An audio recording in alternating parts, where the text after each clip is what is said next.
ഇന്ന് മുതൽ KSRTC ബസ്സിലൊക്കെ ജെൻഡർ രേഖപ്പെടുത്തും. അതായത് എത്ര ഫീമെയിൽ കയറിയെന്ന് അറിയാൻ വേണ്ടിയിട്ട് ടിക്കറ്റിലൊക്കെ ഒരു ജെൻഡർ രേഖപ്പെടുത്തും. അതായത് UDF സർക്കാർ അധികാരം ഏറ്റെടുത്തു കഴിഞ്ഞാൽ സൗജന്യ യാത്ര എന്ന നിലയ്ക്ക് അപ്പോൾ ഇന്ന് മുതൽ ടിക്കറ്റിലൊക്കെ അത് ഏർപ്പെടുത്തും. എന്തൊക്കെയായാലും ഇത് സർക്കാർ ഭരണം ഏറ്റെടുത്ത് സത്യപ്രതിജ്ഞ ചെയ്യണ്ടേ, അതിനൊരു മുഖ്യമന്ത്രി ഒരാളാവണ്ടേ, പിന്നെ മാത്രമല്ല അതിനകത്ത് മന്ത്രിമാരൊക്കെ ആവണ്ടേ, ഗതാഗത മന്ത്രി വേണ്ടേ. ഇപ്പം ഇതുവരെ മുഖ്യമന്ത്രി ആരെന്ന് ഇതുവരെ അറിയില്ല. ഇപ്പോൾ നമ്മൾ ഈ വീഡിയോ ഷൂട്ട് ചെയ്യുന്നത് 9-ാം തീയതി 5:30 മണിക്കാണ്. ഇതുവരെ 6 മണിക്ക് മുഖ്യമന്ത്രിയെ പ്രഖ്യാപിക്കുമെന്ന് പറയുന്നു.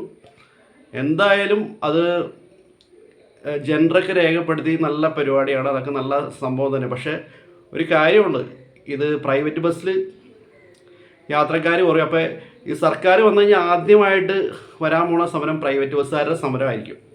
കാരണം വെച്ചാൽ പ്രൈവറ്റ് ബസ്സിൽ ആൾ കുറയും. അപ്പോൾ പിന്നെ പ്രൈവറ്റ് ബസ്സിൽ സ്ത്രീകൾ ശരിക്കും പറഞ്ഞാൽ ഇതൊക്കെ ഉണ്ടല്ലോ. എൻ്റെ ഒരു അഭിപ്രായം എന്ന് പറയാനായിട്ട് ഇത് ശരിക്കും പറഞ്ഞാൽ സ്ത്രീകൾക്കല്ല, തമിഴ്നാട്ടിലുണ്ട്, അതിനുള്ള കാര്യങ്ങളോട് ഗവൺമെൻറ് കണ്ടെത്തണം.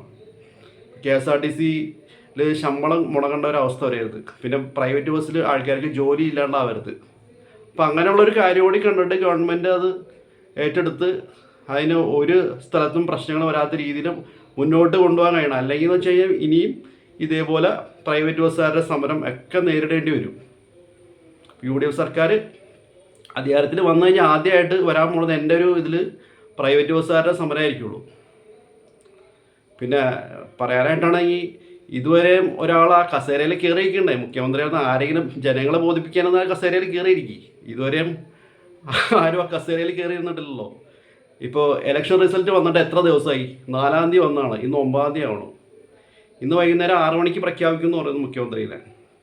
ജനങ്ങളെ ബോധിപ്പിക്കാനായാലും ആ കസേരയിലൊന്ന് കയറിയിരിക്കാരെങ്കിലും. പക്ഷെ എന്ത് ചെയ്യാനാണ്, 3 പേരും വിട്ടുകൊടുക്കുന്നില്ല. ഒരാൾ പറഞ്ഞ് എനിക്കാവണമെന്ന് പറഞ്ഞു, മറ്റാൾ എനിക്ക് മുഖ്യമന്ത്രി അല്ലാത്ത വേറെ ഒന്നും കേൾക്കണ്ട, മുഖ്യമന്ത്രി ആയാലും ആ മന്ത്രിസഭയിലേക്ക് ഇല്ല എന്ന് പറയുന്നു. അപ്പോൾ 3 പേരും വിട്ടുകൊടുക്കുന്നില്ല. അപ്പോൾ ആരെങ്കിലും ഒരാൾ കഴിഞ്ഞിട്ട് ഒരാളെ ആരെങ്കിലും കേൾക്ക്, ആരെങ്കിലും ഒരാൾ ആ കസേരയിൽ ഇരിക്കി, എന്നാലേ പറ്റുള്ളൂ. എൻ്റെ ഭരണം ഏറ്റെടുക്ക്, എന്നിട്ട് പറഞ്ഞ കാര്യങ്ങളെല്ലാം ഏറ്റെടുത്തിട്ട് നല്ല രീതിയിൽ ഭരിക്കാൻ നോക്ക്.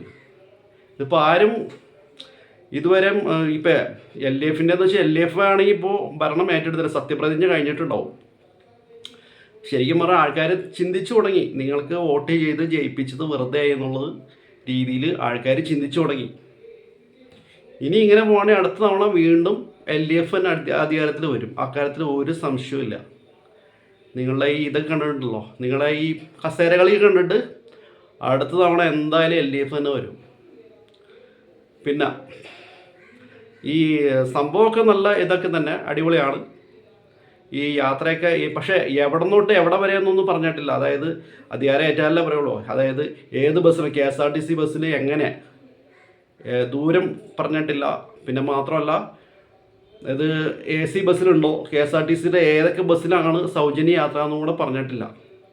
ഇതാക്കാണെങ്കിൽ നല്ല നിയമമായിരിക്കും, അടിപൊളിയായിരിക്കും. തമിഴ്നാട്ടിലൊക്കെ ഉണ്ട്, പക്ഷെ അത് അവരതിനും കൂടെ പരിഹാരം കാണുന്നുണ്ട്. അപ്പോൾ ഇവിടുത്തെ ഗവൺമെൻറ് ഏറ്റെടുക്കുന്ന ഗവൺമെൻറ് അതിനും കൂടെ പരിഹാരം കാണണം. അപ്പോൾ നല്ല രീതിയിൽ പ്രശ്നങ്ങളില്ലാത്ത രീതിയിൽ മുന്നോട്ട് കൊണ്ടുപോകാൻ കഴിയട്ടെ. അപ്പോൾ ഓക്കെ.